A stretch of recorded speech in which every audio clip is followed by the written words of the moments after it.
dialogue.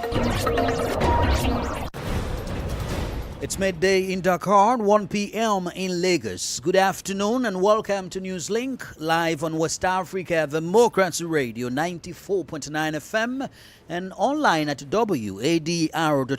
Here are the top stories. Cholera outbreak worsens in Borno State, northeastern Nigeria, killing at least 70 people with over 7,000 active cases. Most of the cases were brought around MMC, Mafa with MMC with the highest number. And I think the reason behind is poor hygiene. Doctors in the Democratic Republic of Congo begin a nationwide strike over multiple demands, including salaries and limited working equipment. The Gambia's National Assembly approves ratification of AU Convention on Ending Violence Against Women and Girls. Togolese opposition unveils reform manifesto to shape the nation's political future. La seule issue qui se présente aux Togolais aujourd'hui. The only way forward for Togolese people today is to enter into an inclusive political transition. Please stay with us for details of these stories and more. On the news, this is Augustine Bill Coley. Thank you for joining our broadcast. We begin with some health developments. First, in Nigeria, where at least 74 people have died and more than 7,800 affected by a cholera outbreak in Borno State, northeast of the country. The latest figures are raising concerns among health workers and humanitarian agencies in the country.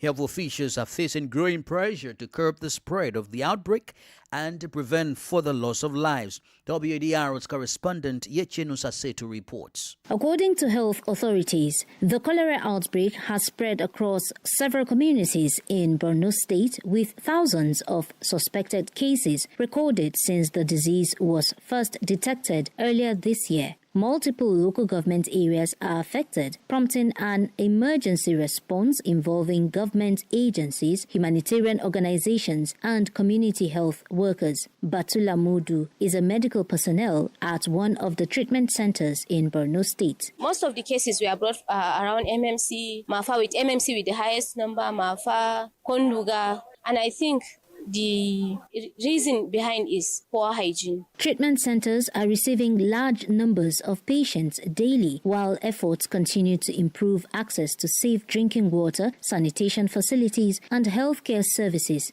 Dr. Shetima Maina, Permanent Secretary of the Borno State Ministry of Health, says the state government and its partners have scaled up response efforts. The State Ministry of Health has already established dedicated health centers, the emergency and infectious disease in Jemtilo, and then a camp, an infectious disease camp with over 1,000 beds at Ngaranam to treat the affected people there. Meanwhile, public health expert Dr. Isaac Ebuja says beyond emergency treatment, long-term investments in water, sanitation, and hygiene infrastructure are needed to prevent recurring outbreaks. To provide them with safe drinking water. That's the quickest way to stop it as a temporary measure. And then, of course, to make sure that even if they are living in camps, let them have toilets. Very important. The latest outbreak comes as Nigeria continues to battle recurring cholera cases in several states. Humanitarian agencies warn that overcrowding, poor sanitation, and limited access to clean water are contributing to the rapid spread of the disease. For WADR, Yechenu Sasetu in Abuja. Meanwhile, doctors' unions in the Democratic Republic of Congo have commenced a nationwide strike beginning today, Thursday, June 11. They are citing the government's failure to address long-standing demands related to salaries, working conditions, and increased funding for the health sector. The strike is affecting public health facilities across the country. Medical staff say authorities are delaying the implementation of commitments previously made to healthcare workers, while many hospitals continue to face shortages of equipment and essential resources. Imo Edit tells us more. The industrial action comes as the Congolese health system remains under pressure from a range of public health challenges. Among them is the ongoing surveillance of diseases with epidemic potential, including Ebola, which has caused several deadly outbreaks in the country in recent years. Union leaders say emergency and critical care services will continue operating to ensure treatment for the most vulnerable patients. However, concerns are growing about the broad impact of the strike on healthcare delivery and the overall functioning of the country's medical system. Public health specialists know that although the Democratic Republic of Congo has strengthened its disease surveillance and response mechanisms through experience gained during previous Ebola outbreaks, these systems depend heavily on the availability of qualified medical personnel and fully functioning health facilities. Meanwhile, the government continues negotiations with doctors' representatives to prevent a prolonged disruption of health services.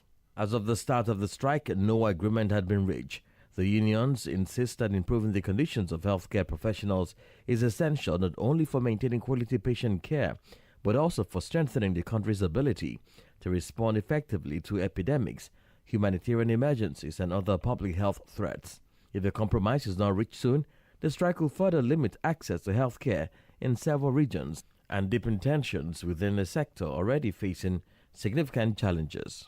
Imo added with those details. Elsewhere in the Central Sahel, particularly in Niger, residents of the capital Niamey are once again facing widespread power outages.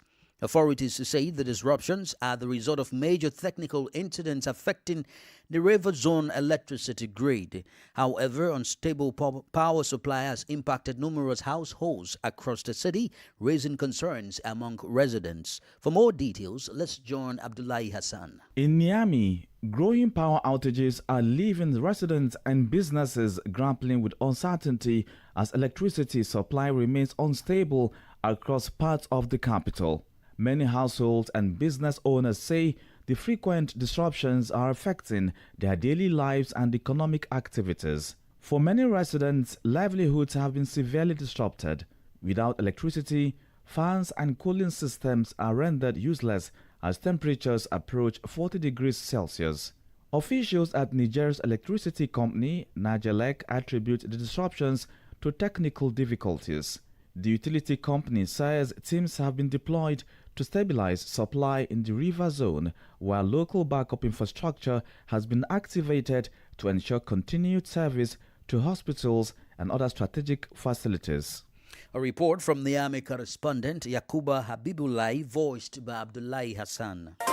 More stories coming up on West Africa Democracy Radio. Newslink continues. Let's talk politics now. In Togo, several opposition political parties have jointly released a manifesto outlining their vision for the country's political future. The document, titled Generation Togo, presents a pragmatic roadmap and calls for far-reaching political reforms. It also advocates for peaceful, continuous, and responsible popular pressure to drive democratic change in the country. Usma Uma completes the story. The manifesto is signed by Monsignor Wadr's Dynamics DMK, the Dynamic for the Majority of the People DMP, the Light Movement for Development in Peace LDP, and the Hands Off My Constitution Front. According to its signatories, the document is an effective tool to change Togo.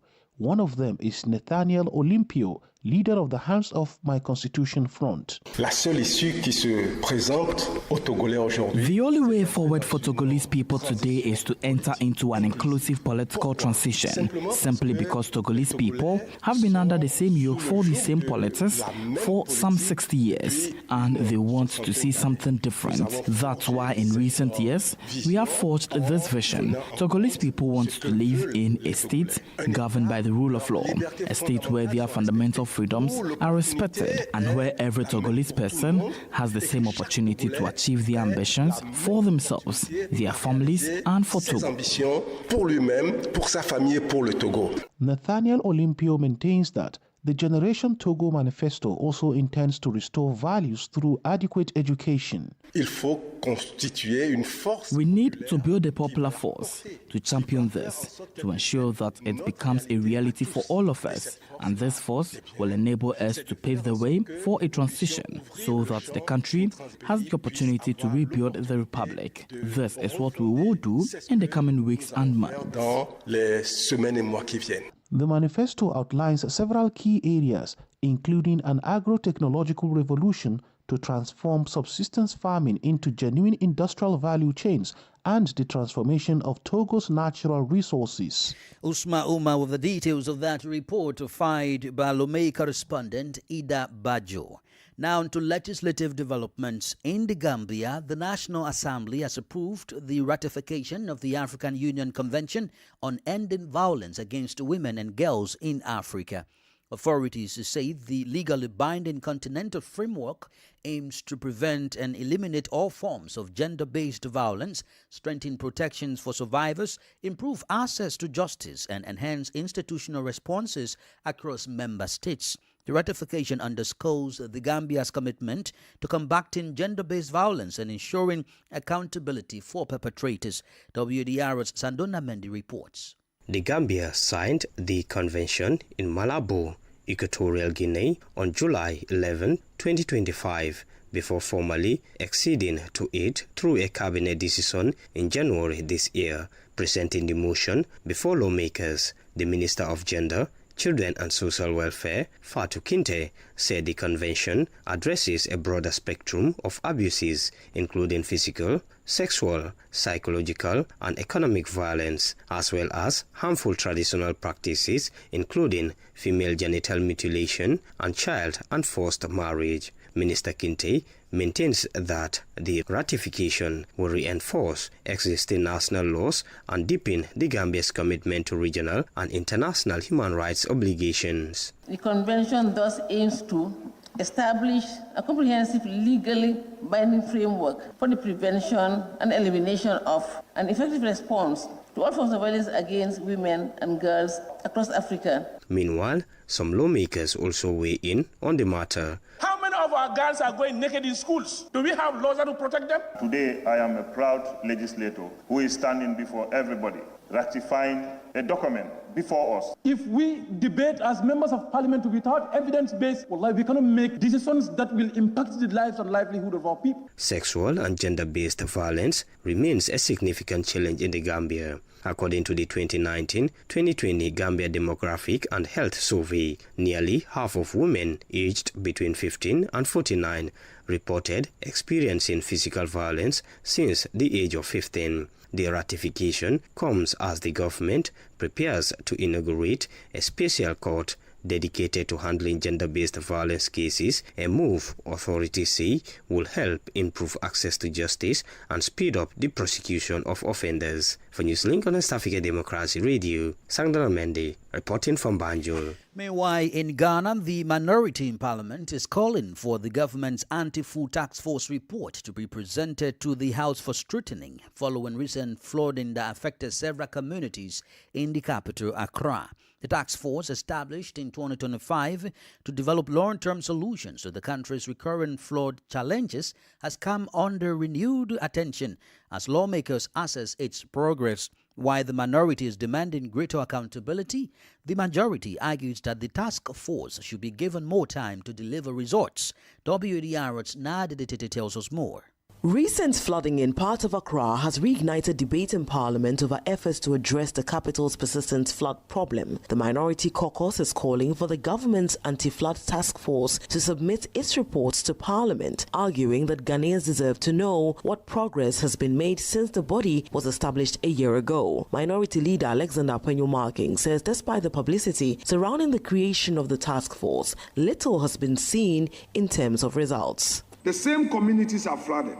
The same families are displaced. The same drains are overwhelmed. The formation of the task force was widely publicized. Its results, however, Mr. Speaker, have been conspicuously silent. This is precisely why Honorable Shaib's demand that the task force findings and recommendations be brought before Parliament is not a procedural technicality. Majority Leader Mahama Yarga, however, maintains that Accra's flooding challenges cannot be resolved within a short period, noting that the task force requires time, studies, and adequate resources to deliver lasting solutions.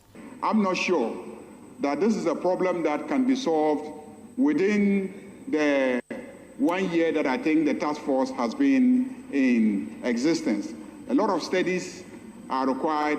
A lot of fundraising is required, and I believe that they will ultimately achieve some success, but we need to give them time. The debate was triggered by a statement from the Member of Parliament for Wejagbawe, Jerry Ahmed Shaib, who urged Parliament to summon the Metropolitan, Municipal and District Chief Executives from flood-prone areas to account for measures being implemented to prevent flooding. For WADR, Nadidi Tete, Accra. You are listening to Newslink on West Africa Democracy Radio 94.9 FM and online at wadr.org. Here is a reminder of our top stories. Cholera outbreak worsens in Borno State, northeastern Nigeria, killing at least 70 people with over 7,000 active cases. Doctors in Democratic Republic of Congo begin a nationwide strike over multiple demands, including salaries and limited working equipment. The Gambia's National Assembly approves ratification of AU Convention on Ending Violence Against Women and Girls. Togolese opposition unveils reform manifesto to shape the nation's political future. Still ahead, we have a press review, guest interview, and sports update. Please stay with us. West Africa Democracy Radio. It's you speaking. Thank you for staying with us. We are streaming live on YouTube at WADR and on Facebook, WADR English Service. Shifting to judicial matters in Guinean, prosecutors have requested a 10-year prison sentence and a fine of 50 billion Guinean francs for Mohamed Lamine Bangoura, former president of the Constitutional Court. The prosecution is also seeking the confiscation of all his assets and 42 billion Guinean francs in damages. Bangoura is facing charges of embezzlement of public funds, illicit enrichment, and money laundering. Christopher Aticho gives the details. The trial of Mohamed Lamine Bangoura is nearing its conclusion before the trial chamber of the Court for the Repression of Economic and Financial Crimes. At Wednesday's hearing, lawyers for the civil parties argued that the offences of embezzlement of public funds, illicit enrichment, and money laundering are sufficiently established against the former president of the Constitutional Court and his co-defendants.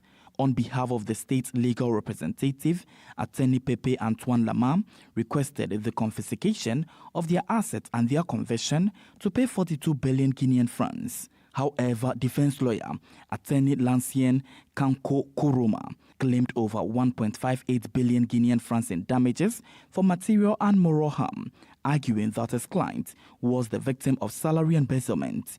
The prosecution requested a 10-year prison sentence for Mohamed Lamine Bangoura and his co-defendants, along with a fine of 50 billion Guinean francs each and the confiscation of all their assets for the benefit of the state. Despite these demands, the defense continues to proclaim the innocence of its clients and pleas for their acquittal. The verdict is expected in the coming days. A report by Chelno Alpha Ibrahim Ambalde in Conakry, voiced by Christopher Aticho.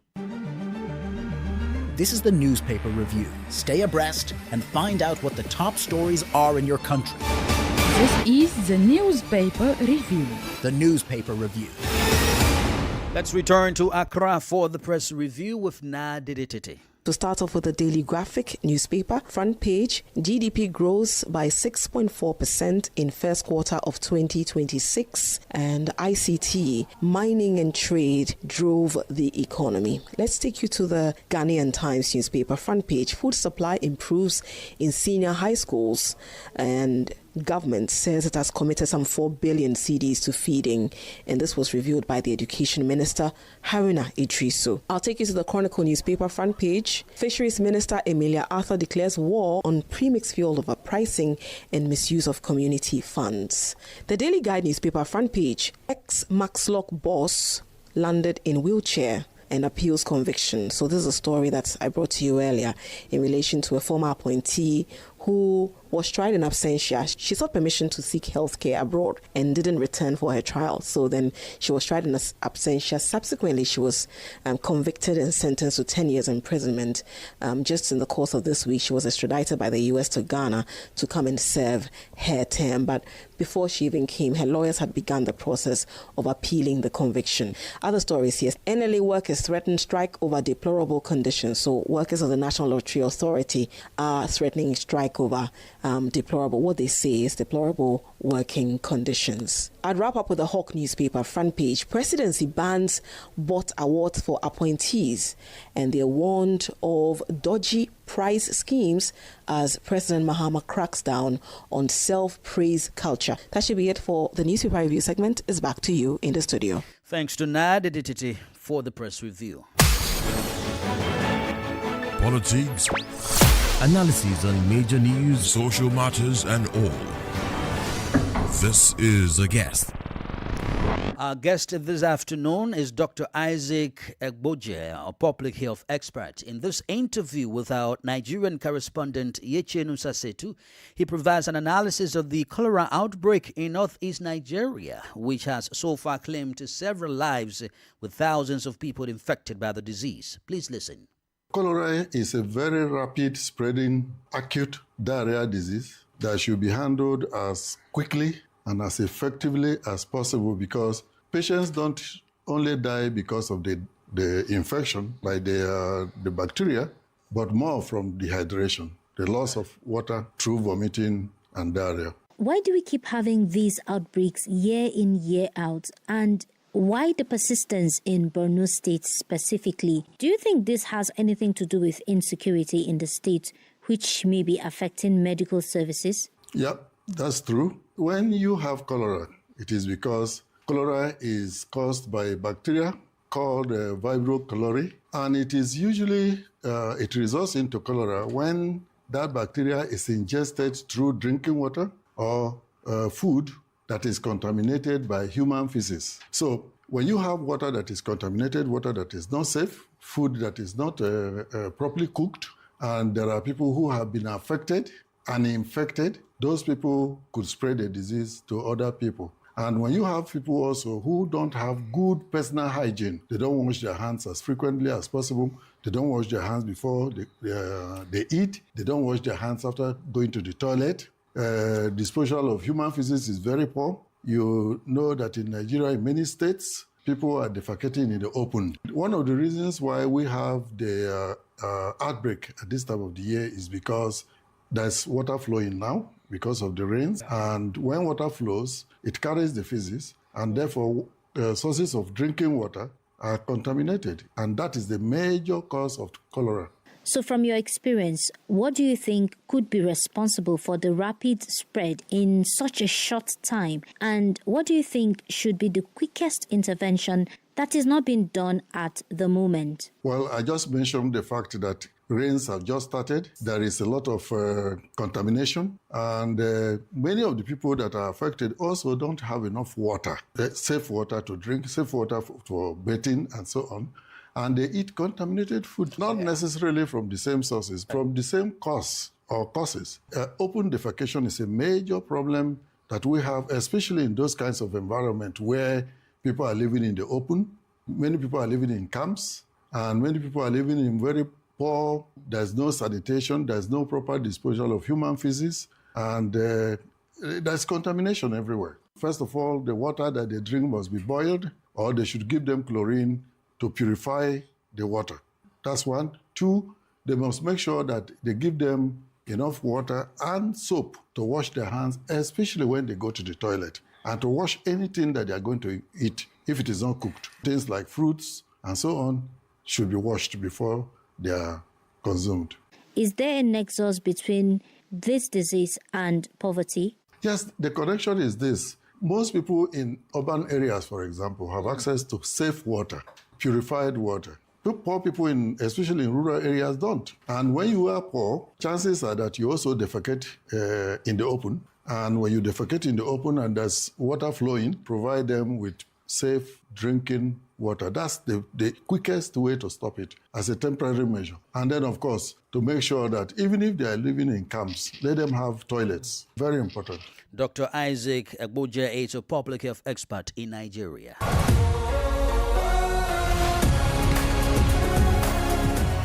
The wait is now over as the 2026 FIFA World Cup kicks off today and hopes are high in Cote d'Ivoire. Three-time African champions, the Elephants are preparing for their fourth World Cup appearance after taking part in the 2006, 2010 and 2014 editions. Yet, despite their status as one of Africa's football powerhouses, they have never made it past the group stage. Could 2026 finally be the year they make history? Imo Edit has more details in this package. The Elephants are dreaming of their best World Cup campaign yet. So far, they've had 3 appearances and 3 group stage exits. A disappointing record for a team that has won the Africa Cup of Nations 3 times. However, this time there are several reasons for Ivorian fans to believe. Michael Lahode is a sport analyst. I think we're going to see them get out of the group, and there's a strong chance they could even win this group. A lot has to be corrected in the final third, and it's the same questions that Ivory Coast fans had going into AFCON, going into qualifiers, is without some of the firepower we saw Sébastien Haller from the previous AFCON win. They have a young, talented group, a lot of young wingers, a lot of quality, but lacking that consistent goal scoring. Goal scoring will be the difference between them getting potentially top of the group or maybe just getting third place. So that's what I'm looking at. This year, the Elephants have a new advantage, the expanded World Cup format. For the first time, 48 teams will take part in the tournament instead of 32. More teams will also mean more opportunities to reach the knockout stage. The draw has also given Cote d'Ivoire reasons to be optimistic. The Elephants are in Group E alongside Germany, the group's main favorite, Ecuador and Curaçao, which is making its World Cup debut. On paper, Cote d'Ivoire has a real chance of reaching the next round. But again, what are Cote d'Ivoire's main strength heading into this World Cup? Is Group E a favorable group for the Elephants? Here is Mbizo Nzamani, a sports journalist. This is a team that can be easily one of the best of the continent just because of the depth of the talent that they have. And I think the tactical balance that they have, maybe even more so than their golden generation, than their iconic golden generation. But they're also a team that can be extremely inconsistent, not put away their chances in the final third, and have lapses in concentration that can be absolutely deadly. And I think that's, in fact, what happened to them in the last AFCON, where I think they'll be disappointed with their overall performance. They have some top quality players and incredible young talent, but also some veterans who are just top class. For me, Kessie is still a top class player, and some players who really stood out in the last AFCON. So they have everything to do well in this upcoming World Cup. The question is, will they? Which Ivory Coast will be the one that shows up? This Ivorian generation can rely on several young talents capable of making a difference on the biggest stage. One of them is Yan Jomande. Well, I think that, African football fans, in particular, I'm speaking about Ivorian football fans and proponents now, I think are able to separate RB Leipzig's valuation, European hype, with their own sort of expectation and fandom of the player. I don't think it's something of a make or break tournament for the boy at any stretch of the imagination. I think that, yes, perhaps no player in Europe these days goes for their true value. I mean, all the prices are inflated. I mean, some ridiculous prices happening in the market. But I think the African football fan believes in the boy's ability, believes in his capacity to make an impact for this team, but won't necessarily discard his potential or discard his ability, turn their backs on him if he doesn't perform at that elite level. I think there's an understanding that despite his hype, that he is still a developing player, that he is still a player who hasn't really been truly tested over a longevity of time in the national team. And I think there will be some patience with him. And I think it's that very sort of welcoming and comfortable climate that will allow him to blossom. In the meantime, a former Ivorian international has become one of the key figures in the country's football landscape. Emas Faye. After leading the Elephants to Africa Cup of Nations glory, he has earned the trust and respect of both players and supporters. So we have talents. So what we need today is the accommodation around the team to work in a good situation. And I'm sure that the day that the African Federation going to understand that, African will be very dangerous in the World Cup. Cote d'Ivoire has a favorable group, a talented generation of players, and an ambitious coach. Will that be enough to write a new chapter in the nation's World Cup history? The answers will come in the coming days. Imo Edit with that package. And that's it on this edition of Newslink on West Africa, the Democracy Radio, 94.9 FM Dakar, Senegal, and online at wadr.org. Thank you for listening. Many thanks to Ismaila Kamara and Maudu Ju for the technical support. I am Augustine Curley. Good afternoon. We thank you for listening to Newslink in Nigeria on Love FM Abuja and Darling FM Owerri. In the Gambia on Hot FM Banjul, Hilltop FM and Veritas Radio in Serekunda. Thank you for listening on Alternative Youth Radio Lofa County, Liberia, Radio Kegaman in Nimba County, and DCN Radio Riverses County. A big thank you to Radio Baft FM in Sierra Leone for listening, and in Ghana we thank Radio Pad in Damango and Royals FM in Wenchi. Thank you all for listening to Newslink.